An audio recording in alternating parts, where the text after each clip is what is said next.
To you, it is 6:41. We get you a weather update every 10 minutes. Let's get right to KIMT Storm Team 3 meteorologist Sarah Nux. Sarah, we've had a busy overnight and morning in the weather department and news department as we followed the overnight thunderstorms, but it's clearing up behind you, it looks like. Absolutely. You know, our cameras pointed to the skies. All eyes were on the skies last night, and now we're starting to see even evidence of the sunshine breaking through. These are the skies over Rochester as we speak. The clouds, like I said, breaking apart, but not necessarily the case around the entire area. Mason City still mostly cloudy, kind of blocking a bit of that sunshine. But I mentioned before the break, the clouds, they're not going to give us any relief from the heat. First, let's talk about the rain, though. Exiting the area, pretty scary radar overnight. Powerful storms rocked through the entire area, and now we're just starting to see them exit. However, a little tail end sneaking into Fillmore County here just to the south. So 52 still seeing bits and pieces of the rainfall, but that'll be moving out here very shortly. Now, just taking a peek at some of the observed rain totals over the last 24 hours. So this does include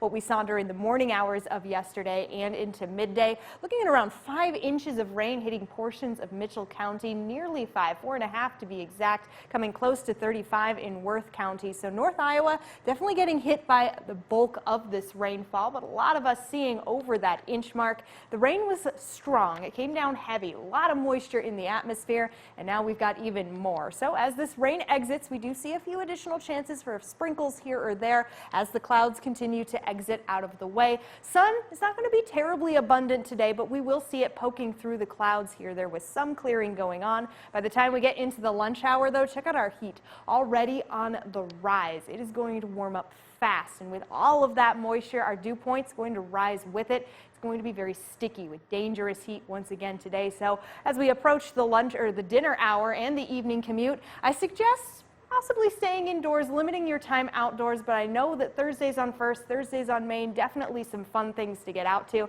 So if you do, just stay hydrated. That will help your body regulate that heat. Sky Tracker 3 here does pick up on a little bit of the instability coming into the evening as well as we start to cool. I know this model keeps a lot of the activity to the north, but wherever we start to see some of this thicker cloud cover, that's where we see the chances for some rainfall. Now on to the heat. Weather alerts, a heat advisory in effect for all of us as we start through today, getting closer into the weekend. Floyd County, currently the only county, the one in the excessive heat warning in our area, but definitely not alone. Almost all of Iowa facing that excessive heat warning because the heat wave is on. Although it's not too warm out there right now, a lot of us waking up in familiar territory, the lower 70s, the upper 60s. Warm for this time of the year, but we're pretty used to that by now throughout the week. But the 90s return today, a lot of the red sneaking up on the map. It's going to be very hot despite the fact that winds are going to be gusting around 20 miles per hour. Our heat indices are still going to climb into the hundreds by tomorrow. More of the sunshine out, thus more of the heat. We are back near 110 when it comes to the heat indices. So I suggest heading out to the pool. Let the storms clear first, and as we head through the rest of the morning, the afternoon is going to be a great time to do it. It's going to be hot. It's going to be steamy. It's great for a dip to try to cool on off. Here on the 7-day forecast, though, where the weekend is always in view. As I mentioned, the heat rocking us into Friday, even into the weekend, despite a few chances for storms.